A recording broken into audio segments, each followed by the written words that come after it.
ఇది వండే సార్ ఏం కాదు పోతుంది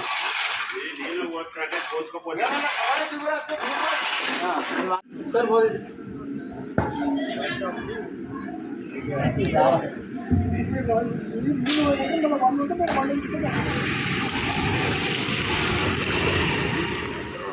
జమ్మికుంట పరిధిలో ఎంప్లాయీస్ కాలనీ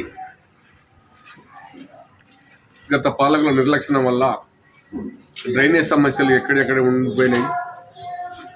కాబట్టి మేము గెలిచి 3 నెలలు అవుతుంది. 3 నెలల్లో ప్రతి ఇంటికి 4 డ్రాప్లు ఏర్పాటు చేయించి 4 డ్రాప్లో ఉన్నటువంటి సిల్టును మొత్తం తీపించడం జరుగుతుంది. గత 4 రోజులుగా ఇదే పని చేపిస్తున్నాము. సిల్టులు తీపించాము. నీళ్ళు యథావిధిగా పోవడానికి కార్యాచరణ చేపడుతున్నాము. రాబోయే వర్షాకాలంలో గతంలో వర్షాకాలంలో ప్రతి ఇంట్లో లోతట్టు ప్రాంతంలో ఇళ్ళకు మొత్తం నీరు నిండేది. ఆ క్రమంగా మళ్ళీ ఈసారి అట్లా నిండకుండా ఉండాలంటే ఏం చేయాలని మా మున్సిపల్ ఏఈ గారిని అయితేనేమి వీళ్ళందరినీ సంపూర్ణంగా విచారించి మేము వెంటనే ఈ కార్యాచరణ చేపట్టాము. 4 డ్రాప్లు ఇంటింటికి 4 డ్రాప్లు కొట్టి ఆ 4 డ్రాప్లు ఉన్నటువంటి సిల్ట్ను మొత్తం తీసేయడం వల్ల ఈ డ్రైనేజ్ సమస్య పూర్తిగా పోతుంది. వాటర్ ఎప్పుడప్పుడు ఫ్లోయింగ్ అవుతుంది. వర్షాకాలంలో కూడా ఈ ప్రాబ్లం రాకుండా ఉంటుంది. ప్రజలు ఇళ్లకు నీళ్లు పోకుండా ఉంటుందని చెప్పని మేము చేపడుతున్నాము. ఇట్లా కూడా మా ప్రజలు కూడా మా 28 వార్డు ప్రజలు కూడా మాకు సహకారం చేసి మాకు పనిచేసినందుకు మాకు కోఆపరేషన్ చేసినారు. వాళ్ళ సహకారంతోనే మేము పనిచేసినాము. గత పాలకులు ఇప్పటి వరకు 30 ఏళ్ళు ఇల్లు కట్టుకున్నా వీళ్ళకి ఇప్పుడు డ్రైనేజ్ సమస్య కొనసాగుతూనే ఉన్నది. ఆ డ్రైనేజ్ సమస్య కొనసాగి వాసన వచ్చి వాళ్ళు వర్షాకాలంలో రోగాల బారిన పడిన పరిస్థితులు కూడా నెలకొన్నాయి. కాబట్టి ఇప్పుడు ఆ పరిస్థితి రావద్దన్న ఉద్దేశంతోనే మేము పూర్తి స్థాయిలో కార్యాచరణ చేసి ఈ సమస్య నుంచి మా ప్రజలను గట్టెక్కిస్తున్నాం. అంతకుముందు ఎలా ఉండేది పరిస్థితి? అంటే మోరిలలో అంతకుముందు సిల్టు ఆల్రెడీ మొత్తం ప్యాక్ అయ్యి 2 ఇంచుల మించి నీళ్ళు పోయేది. వర్షాకాలం అయితే రోడ్ల మించి నీళ్ళు పోయేది. సిల్ట్ గత 10 ఏళ్ల కంచెల్లి మా వాడ ప్రజలు అంటున్నారు సిల్ట్ తీసిన పరిస్థితే లేదు ఇప్పటి వరకు. ఇప్పుడు మీరు వచ్చిన కంచెలు సిల్ట్ తీస్తున్నారు అని చెప్పడం జరుగుతుంది. ఈసారి ఆ ప్రజల ఇళ్లకు నీళ్లు పోవద్దని చెప్పని కోరుకుంటున్నాను.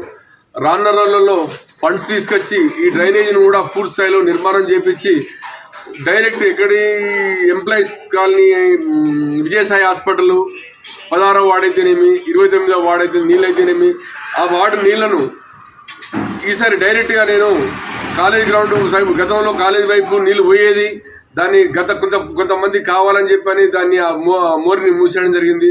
ఆ మోరిని ఎలాగైనా ఈసారి తెరిపించి ఎటు పోయే నీళ్ళు అటు పోలిస్తామని చెప్పని నేను మా ప్రజలకు కూడా హామీ ఇస్తున్నాను. ఇప్పటి వరకు ఎంతవరకు వర్క్ అయింది? ఇంకెంత ఉన్నది? ఇప్పుడైతే మేము తాత్కాలికంగా మేము ఉన్నాయని ఉపశమనం చేస్తున్నాం. వాటర్ బ్లాక్ కాకుండా ఉపశమనం చేసుకున్నాము. వాటర్ యథావిధిగా ఈరోజు సక్సెస్ అయినా మేము దానిలో గత 3-4 రోజుల కంచెలు మేము తీవ్ర ప్రయత్నం చేస్తున్నాం. ఎక్కడ ప్రాబ్లం ఉంది ఎక్కడ ప్రాబ్లం చూసుకుంటున్నాం. ఆ డ్రైనేజీలు తీపిచ్చి ఇలా పూర్తి స్థాయిలో సక్సెస్ అయినాం. వాటర్ ఫ్లోయింగ్ 100% అవుతుంది. ఆ స్మెల్ అనేది లేకుండా పోయింది ఈ రోజు నుండి.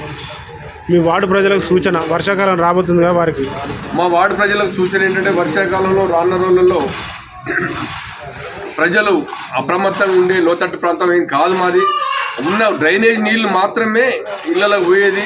అది కూడా పోకుండా నేను చేస్తానని చెప్పి మా ప్రజలకు హామీ ఇస్తున్నాను. మా ప్రజలు కూడా ఏమైనా సమస్యలు ఉంటే మాకు వెంటనే తెలియజేస్తే మేము వెంటనే స్పందించి పనిచేస్తామని చెప్తున్నాను. ఇప్పుడు ఎండాకాలంలో వాటర్ సదుపాయం ఎలా ఉంది మీ వార్డులో? మా వార్డులో ఎండాకాలంలో ప్రస్తుతానికి ఇప్పటివరకు అయితే సరే ఒక రోజు కాకుండా ఒక రోజు నీళ్ళు అందిస్తున్నాము. లేని పక్షంలో ట్యాంకర్స్ పెట్టి నీళ్ళు ప్రజలకు అందిస్తున్నాము. ఆ కొరత మా వార్డులో ఏ మట్టుకు లేదు. ఉన్నా కొంచెం నీళ్ళు పొదుపుగా వాడుకోమని చెప్తున్నాము. సాంకేతిక లోపంతో మనకు 1 వారం రోజులు పైప్ లైన్ దానంత వల్ల మనం ట్యాంకర్స్ పెట్టించినాము, సప్లై చేయించినాము. వార్డు ప్రజలకు ఎలాంటి ఇబ్బందులు లేకుండా చేశాము.